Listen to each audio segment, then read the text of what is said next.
Welcome back to a new episode of the Leading Yourself podcast. In today's episode, we're looking back, not in a nostalgic, remember when way, but in a powerful, intentional way. We're stepping into the version of reflection that actually moves you forward, the kind that shows you who you've become and what make the biggest difference along the way. Because here's the truth, at least this is my truth. 2025 wasn't shaped by big dramatic changes. It wasn't the year of massive overhauls or huge resolutions. No. What changed me this year were the small things, the little choices that didn't look impressive in the moment, but added up day after day until suddenly I could feel the difference in my body, in my energy, in my mindset, in my confidence, in the way I show up in my relationships, and the clarity that I have about what I'm doing next. I think we underestimate these tiny habits because they don't feel impressive. They're not the things that you post on Instagram. They're not the bold declarations or fresh starts. Honestly, most days they felt ordinary, but they were powerful. And when I look back at what helped me grow, evolve, and feel more like myself, especially in my mid-career, as a mom, as a leader, as a coach, as a partner, it all come down to 7 simple, doable, sustainable habits. And here's the best part. Most of them don't require extra time, extra money, or a massive personal overhaul. They just require awareness and intention. And honestly, a willingness to treat yourself like someone whose growth actually matters. So whether you're listening to this in the morning, on your commute, during a walk, or while you're making dinner, I want you to hear this clearly. Small habits count. Small habits compound. Small habits are how we change. Today, I'm going to walk you through the 7 small habits that help me feel better, think more clearly, lead stronger, and show up with more energy and alignment in 2025. My hope is that you walk away with 1, maybe 2, that you want to try yourself. Not because you should, but because you're craving it. All right. Time to dig in.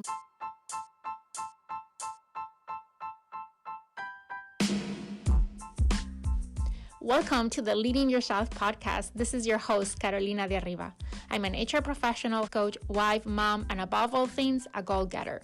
In this podcast, we're going to be digging into all things leadership, professional and career development, habits, and relationships. This is a podcast for those who want to become the best version of themselves, those who have big dreams and are willing to embrace the journey and put in the work to achieve them. My goal is to share with you the tools, tips, and tricks to help you in your journey. So let's dig into today's episode. Okay, I'm going to walk you through this 7 simple habits, and we're just going to jump right into it. Number 1, if I had to choose the simplest habit to create the biggest ripple effect in my life this year, it's this one, the 5-minute reset. It sounds almost too small to matter, right? 5 minutes, 1 pause, 1 breathe. But I'm telling you, this micro practice changed the texture of my days. And I'm sharing it now at the end of the year because honestly, this is the habit I didn't know I needed. Here's what happened. Somewhere early in 2025, I realized I was moving through life in this big, unbroken block of energy. Meeting after meeting, task after task, role after role, and without meaning to, everything was blending together. I jumped from a high-stakes work conversation straight into parenting mode, from emails into dinner prep, from coaching calls into trying to be fully present as a wife. And I was bringing the energy of the last thing into the next thing, every time. My mind was still in the meeting while my son was talking to me. My emotions from earlier in the day would follow me into the evening. My stress would come home, sit down at the table, and eat dinner with us. Eventually, I thought, there has to be a better way to transition through my life. And that's where the 5-minute reset came in. Here's how it looked like. Whenever I was shifting from one major part of my day to another, I would stop, literally pause my life for 5 minutes, not 20 minutes, not a meditation class, not journaling for an hour, just 5 intentional minutes. I would sit down, close my eyes, put one hand on my heart and one on my belly, take a breath, then another, and I would ask myself one simple question. What version of me I want to show up as next? Not the tired version, not the stressed version, not the rush skater version of me, but the version that felt aligned. This is one question that changed everything because it forced me to choose my energy instead of dragging the last version of me into the next moment. Here's what shifted. My reactions softened. My communication got more clear. I became more patient, especially at home. I felt myself becoming proactive instead of reactive. I stopped feeling like I was sprinting from morning to night. But the biggest shift, my nervous system finally got a chance to breathe. Those 5 minutes became like a reset button, a way to recalibrate before entering a new space, a new role, or a new conversation. And honestly, it restored so much energy I didn't even know I was leaking. Why this matters at the end of the year? Well, December is busy, emotionally full, schedule heavy, often rush. This is the time of the year when we default to autopilot the most. Which is why I love sharing this habit now, because it's the perfect bridge between who you were this year and who you want to become in the next. Every reset becomes a chance to realign with your future self, to choose presence, to break a pattern, to shift your energy on purpose. So try this today. The next time you move from one part of your day to another, even if it's just from the car into the house, pause. 5 minutes. One breath, one question. How do I want to show up in this next moment? That's it. Small habit, massive impact. And truly one of the things that helped me feel more like myself this year. Okay, let's move on to habit number 2. This habit literally saved me so many times this year, especially on days when my motivation disappeared, or when something felt overwhelming, or when my brain wanted to negotiate its way out of everything. It's called the 5-minute rule. Yes, also another 5-minute habit. And it's beautifully simple. Whenever I don't feel like doing something, whenever my brain starts offering excuses, whenever a task feels too big, I tell myself, just do it for 5 minutes. That's it. Not the whole project, not the perfect version, not the finished product, just 5 minutes. Here's why this works. Most of the time, procrastination isn't about laziness. It's about friction. Your brain sees a task and thinks that's too much, or I don't know where to start, or there will take forever, or I'm already tired. So the brain does what it's wired to do, which is to protect you by avoiding that discomfort. The 5-minute rule removes the friction. It makes starting effortless. It gives your brain a tiny doorway instead of this giant wall. What this looked like in real life for me is there were days in 2025 where writing felt impossible, or when I had a workout planned and my whole body said, not today, or my house looked like a tornado blew through it. And instead of negotiating with myself for 20 minutes, I would take a deep breath and say, okay, 5 minutes, that's it. Write for 5 minutes, clean for 5 minutes, move my body for 5 minutes, answer emails for 5 minutes, plan for 5 minutes, fold laundry for 5 minutes. And here's the magic. 5 minutes is enough to activate momentum. Once you start, something shifts. Your brain switches from avoidance mode to action mode. Your body starts moving, your nervous system calms down, and suddenly you want to keep going. Some days I only did the 5 minutes and that was enough. 5 minutes of progress is still progress. Other days, 5 minutes turning to 20 or 40 or finishing an entire project that I had been avoiding. Not because I force myself, but because once you begin, the hardest part is always behind you. Why this became one of my favorite habits this year? Well, it taught me something powerful. Discipline isn't about doing hard things. It's about making hard things easier to begin. The 5-minute rule helped me to break procrastination loops and to reduce overwhelm and to make progress on days I didn't feel motivated and to keep commitments to myself and remind myself that action creates clarity. And honestly, it made me trust myself more because every time I honor those 5 minutes, I was keeping a promise, even a small one. And those small promises add up. They build confidence. They build your identity. They build momentum 5 minutes at a time. Moving on, habit number 3. This habit was born out of a very real pattern that I noticed in myself this year, and maybe you can relate.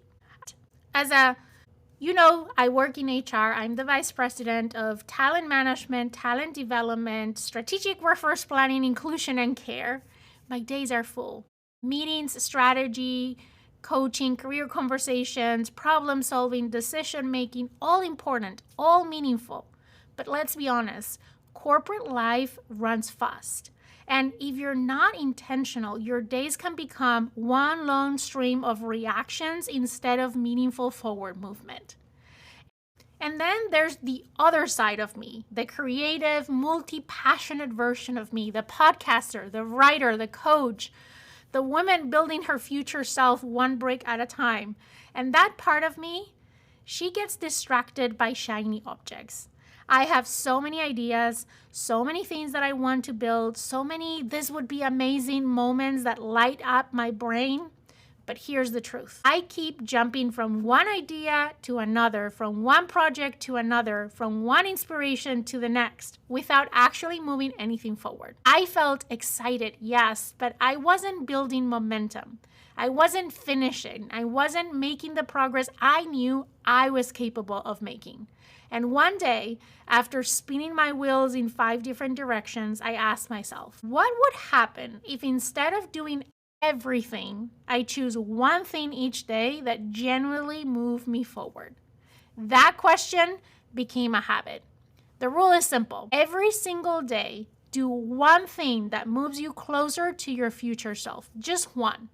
Not finishing the whole project, not launching the whole idea, not rewriting the entire life in a week. Just one forward action. Some days in my corporate role, that one thing was slowing down long enough to think strategically instead of reactively. Some days it was preparing for a conversation that mattered.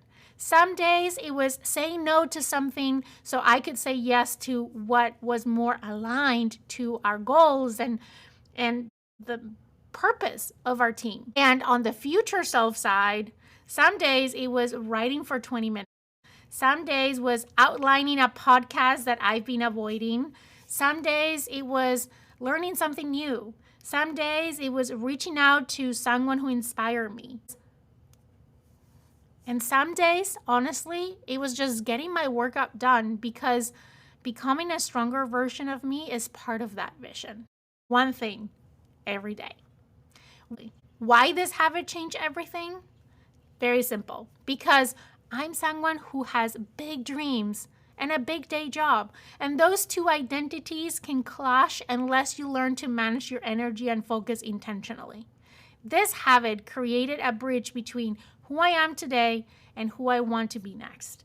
It stopped the cycle of getting inspired, starting something new, losing momentum, switching to something else, or ending the week feeling busy but not necessarily proud. Instead, it grounded me. It created consistency where previously I had scattered creativity. It also helped me create progress where I previously had motion. It created self-trust where previously I had frustration. And most importantly, it aligned my actions with the woman that I'm becoming. The woman who finishes, who focuses, who builds strong long-term, who follows through on her vision. What I know now is that one aligned action a day doesn't just make progress, it reshapes your identity. Because when every day you choose something that moves you forward, you're silently telling your brain, my future matters. I matter. This version of me is worth investing in. And that's how transformation happens. Not in a big dramatic gesture, but in small choices repeated consistently, one thing a day, 365 days a year, a completely different life. Let's move on to habit number 4. Let me tell you something I learned this year. Your week doesn't start on Monday. Your week starts on Sunday. For a long time, I didn't understand that. I would roll into Monday with 1,000 tiny tasks floating on my head. And even though none of those things were huge, the mental load was heavy. It felt like starting the week already behind. So this year, I created a habit that truly changed my life. I call it the 30-minute Sunday life admin weekly setup. I don't know. I can't find a good name for it. But here's what it is. Here's how it looks like. I put a timer for 30 minutes, not 2 hours, not the entire day, just 30 minutes. And for those 30 minutes, I handle 2 things. On one hand, life admin, meaning clearing the mental clutter that drains low energy all week long, those little tasks that are never urgent but always annoying. And the second part, that's where the magic happens, it's my Sunday weekly setup. Every Sunday, I take a breath. I grab my planner or my tablet and I ask myself 3 questions. What are my top 3 priorities for the week? Not 10, not 20, just 3 results that actually matter. Number 2, what are the outcomes that I want to generate? Not tasks, outcomes. Because tasks keep you busy, outcomes move you forward. And 3, what can I prep now that would make the week easier? Can I plan a workout? Can I block focus time? Can I prep my meals? Maybe lay out my outfits for the week? Maybe review some meetings? Maybe map up a trip that I have? When I started doing this, everything shifted. Because the truth is, the week moves fast, too fast. And if you don't set your direction on Sunday, by Wednesday, you're reacting instead of leading. You're overwhelmed instead of intentional. You're busy instead of effective. This habit has helped me walk into Monday clear-headed, stay focused on what matters most, get ahead instead of playing catch-up, reduce stress and decision fatigue, and feel like I was running my week, not the other way around. Even better, it supported every version of me. My professional version at work, my version as a podcaster and creator, my version as a mom, as a woman building her future self, as a wife, as a friend.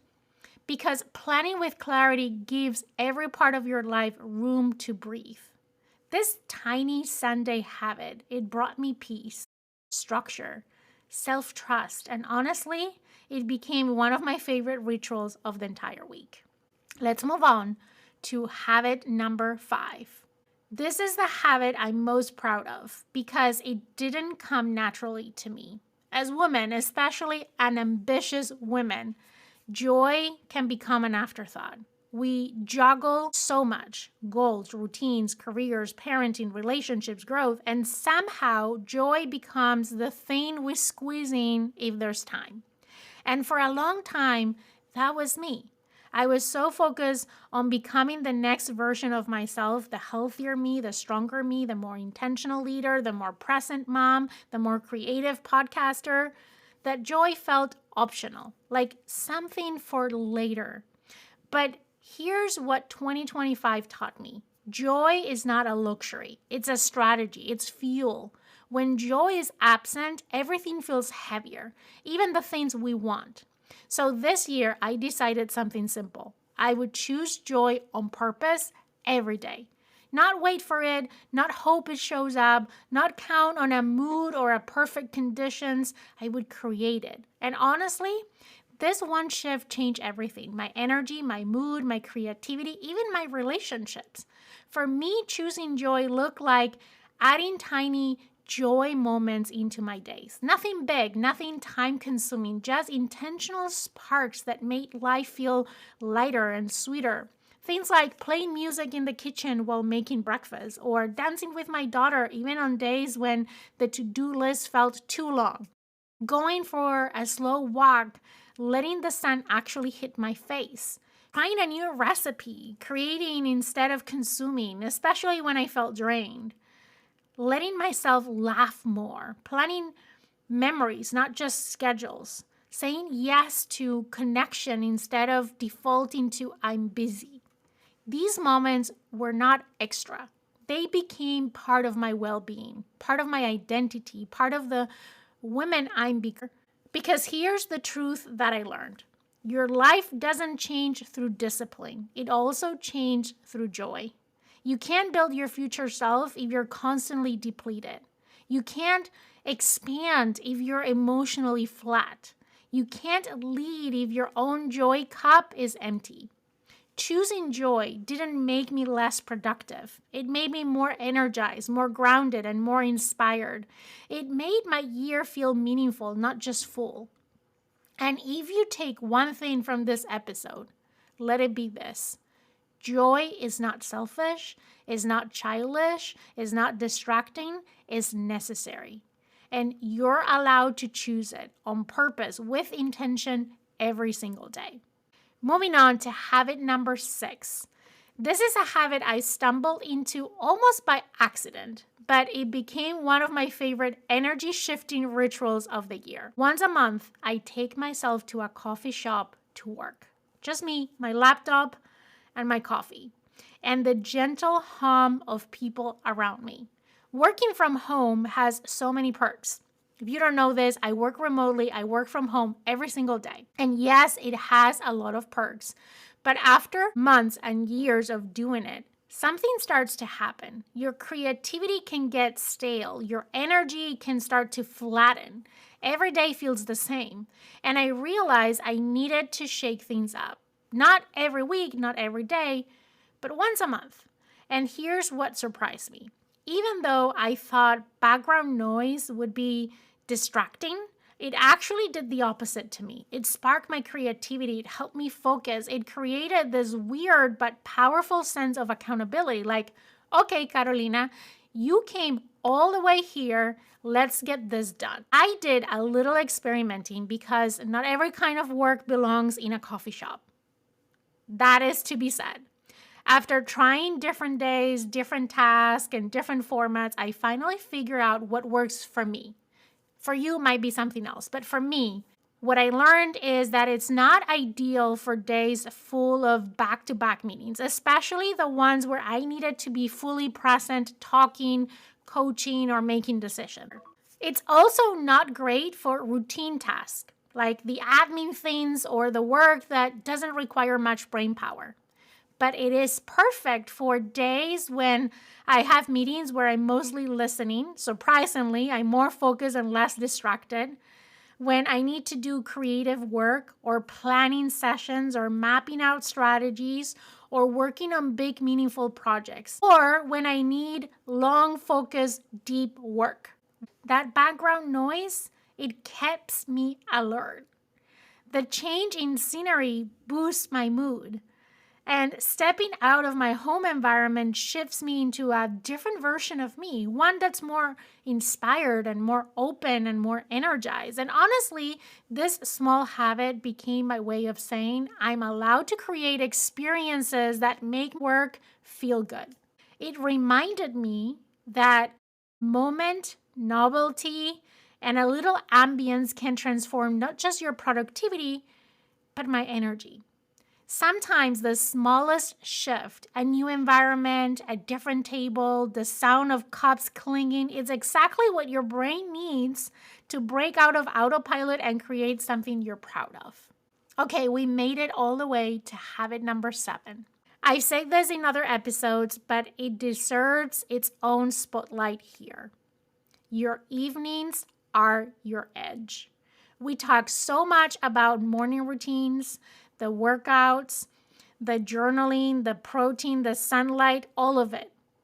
And don't get me wrong, mornings matter. I love my morning routine. I think my mornings set the tone for the day. But this year, I learned something important.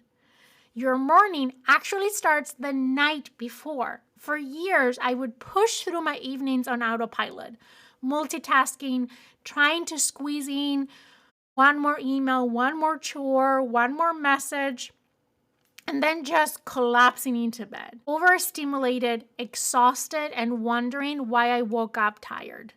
2025 was the year I finally said, this is not working. So I started something that I now call my evening landing. And it changed everything.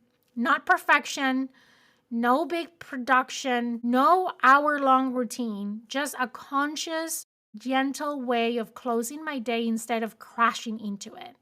Here's what it looked like for me. No screens for at least 45 minutes. That alone was life-changing. Screens keep your brain wired, stressed, reactive. Turning them off felt like telling my nervous system, you're safe, we're done for the day. The second thing, dimming the lights. I stopped treating my house like an airport runway at 10 p.m. I switched to soft lamps, warm light. I have this red, like amber lights on my nightstand, and that really helps me to wind down at the end of the day. The other thing is skincare. Not rush, not just functional, but slow, caring, and loving. Like, as a mom, as a leader, as someone who's constantly giving, this became my little ritual of giving back to myself. And for years, I never had a skincare routine. I would wash my face, probably not really well because I was rushing through it, would brush my teeth, and I was off to put my kids to bed and answer emails. And now I'm slowing down and taking time, and I now have like a multiple step skin routine for the first time in my life. The other thing is a moment of gratitude. Nothing dramatic, just one or two things that made me smile or feel proud that day. That shifts my nervous system into ending the day content and proud instead of anxious and nervous and just thinking about all the things that I need to do. I also do a quick brain download, not a full planning session, just writing down. Have a notebook by my nightstand, and I just do a brain dump of, all the things that are in my mind before I go to bed.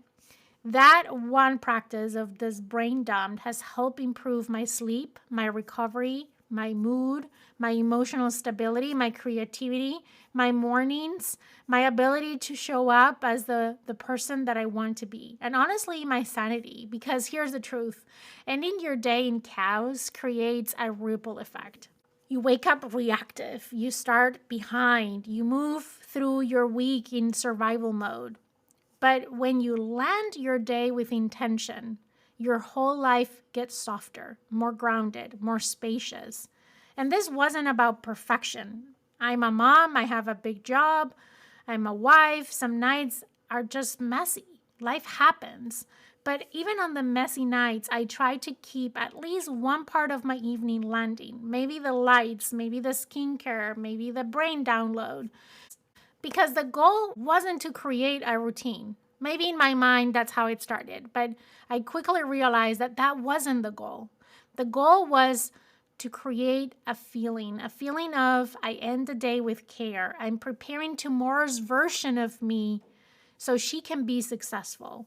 And that feeling, it changed my year. So those are my 7 small habits.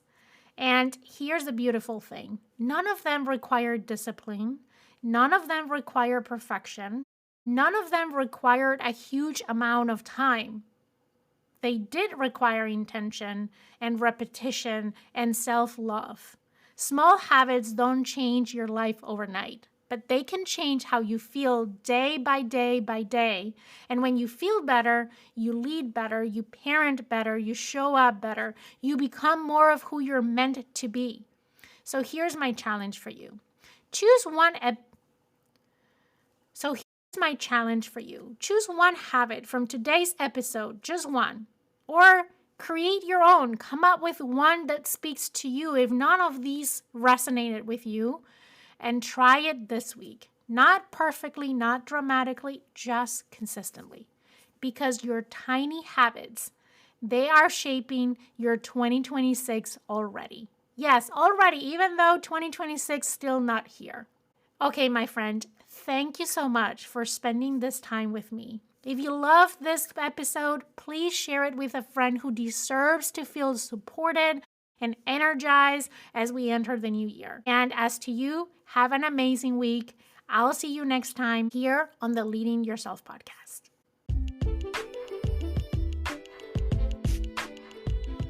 Okay, my friend, that's all I've got for you today. But before you go, 2 quick reminders. Number 1, if we're not already friends on Instagram, let's get connected. You can find me as Leading Yourself Podcast. Number 2, make sure you're subscribed to the podcast so you never miss an episode. Thank you so much for joining me today.